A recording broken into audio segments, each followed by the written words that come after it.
Usually your jiu-jitsu class will have some weights. Yep. You do that.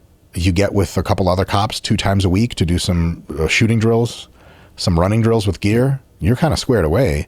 And your confidence goes through the roof, man. And you can see it on, you see cops on the street all day long. Which ones are confident, which ones aren't. Yeah. Which ones know they can handle this whole situation, and the ones who are just, God, get me the fuck out of here, dude. It's weird to be a cop and ask God to get you the fuck out of here, where you literally signed up to do exactly and only that. And it sucks, but you know, I blame that on the culture of whatever team they're coming from. Sure. It's like they didn't foster that be a pro mentality. Yeah. Like when he checked in, this is what the standard is. The standard is standard till someone exceeds it. When Yes. that group exceeds it, it become a dynasty. I always say that, and I believe it's true.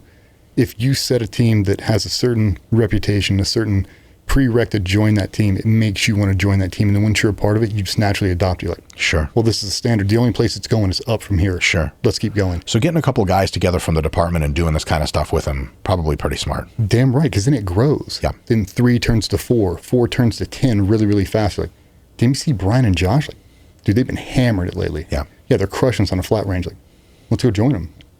Okay. Yeah. And it multiplies. Then all of a Yes. sudden, you can change the entire culture of that whole team by just one dude who's super motivated. He's like, I am not sitting around with this status quo. I'm not doing this. Sure. Elevate the whole group.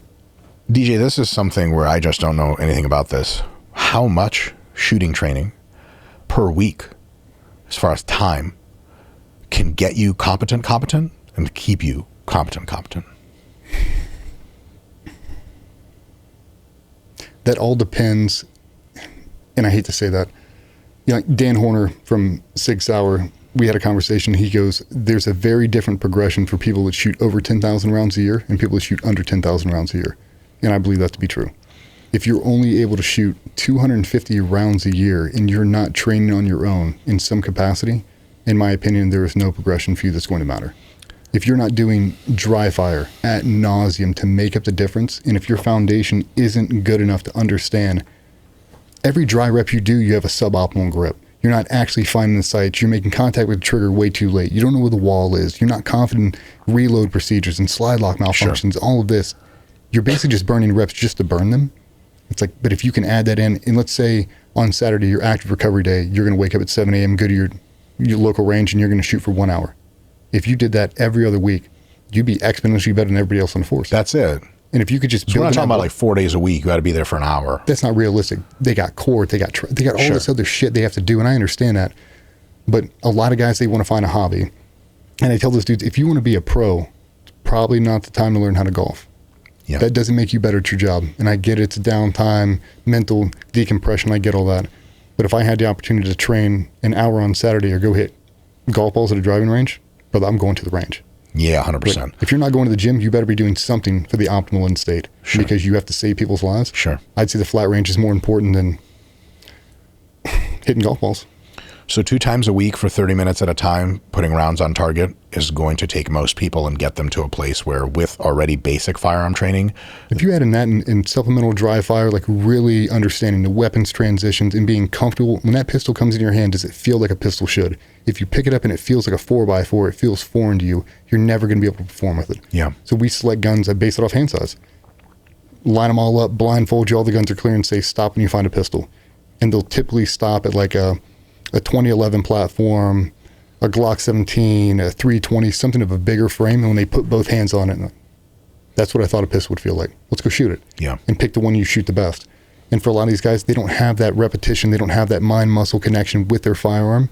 And when they grab it, like, it doesn't feel right in my hand because you don't use it enough, dude. Sure. If you're burning, say you did 10 draw strokes every single morning, you put it on before you leave the house, clear and safe. I'm going to do 10 draw strokes. 10 perfect draw strokes and holster it. Over the course of 2 months, you'd be so much better, dude. If you're actually picking up the dot, you're picking up the sight, making contact with the trigger, all the fundamentals in alignment. Once you build up that cadence, like, I can do 10 dry strokes in less than 60 seconds. Let's do that. Yeah. Add That's it in. a big deal. It is, man. That's where that pistol's coming from. It's not coming out of the trunk of your car. It's coming from your holster. Yeah. It's burning that, and now you feel so much better. Now when you go to the flat range, you don't have to worry about bumbling through a draw stroke. Have I defeated my bail? Whatever my secondary retention system is, it'll just naturally happen. That's half of it. Just getting the pistol out with a master grip and driving it forward. If you can get that, you're halfway there.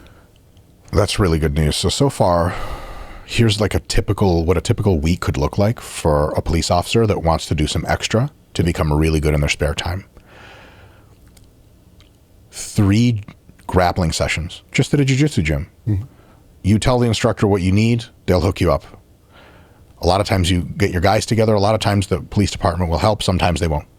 You get some of the guys together. You do some grappling. There's actually a great Instagram page called BJJ Cops. And they go around and teach police officers how to do the basics of Brazilian Jiu-Jitsu for things like turning a suspect over and putting handcuffs on and like, where do you put the knee, so on and so forth. So just in any just basic jiu-jitsu is already, you don't even need a specialized police officer jiu-jitsu. Just take a jiu-jitsu class 3 times a week. The good thing is the live rolling will get you so much strength training and cardio. It's already half check boxing those. So 3 jiu-jitsu sessions a week, that's 1 hour total. 3 hours total so far for the week, 1 hour each. 2 weight training sessions, half an hour each. Compound movements, rows, squats, pull-ups, pull-downs, presses, with very minimal rest, circuit style. You're getting crazy cardio, you're getting jacked, you're getting lean, all the good things, crazy movement competency, strong, etc.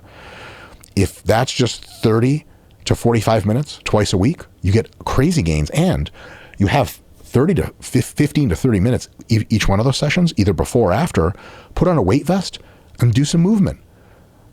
Do sprint intervals, do jog intervals, jump over obstacles, go from lying to crouching to standing to jumping to running and back a few times in a circle, stuff like that.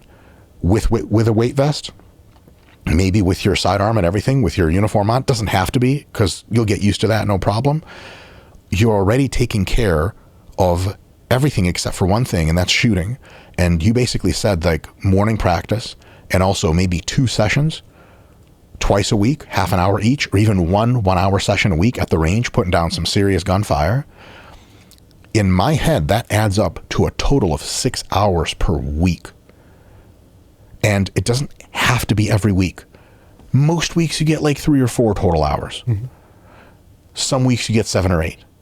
On average, you get 4 to 6 hours per week. Per week. That's an hour extra per day that elevates you from person who has badge and uniform and does their job to person who's really starting to get real good at the shit beyond the level normally expected from a police officer. Yeah. That's reasonable, right? In my opinion, it is. Like, I don't know why you couldn't make that time watch sessions of Game of Thrones that are longer than that. The whole, like, I don't have an hour to train bullshit is a fucking categorical lie. We've been dealing in sports for forever. That's just, your life is architected poorly. And to be completely honest, if your life outside of police work is so busy that you can't get yourself to that police officer plus status, you need to file for retirement, because you're going out there and endangering yourself. Your family's going to suffer when you croak, and everyone else around you, because you're like, well, yeah, they got to drive the kids to fucking kindergarten or soccer practice. Like, dope.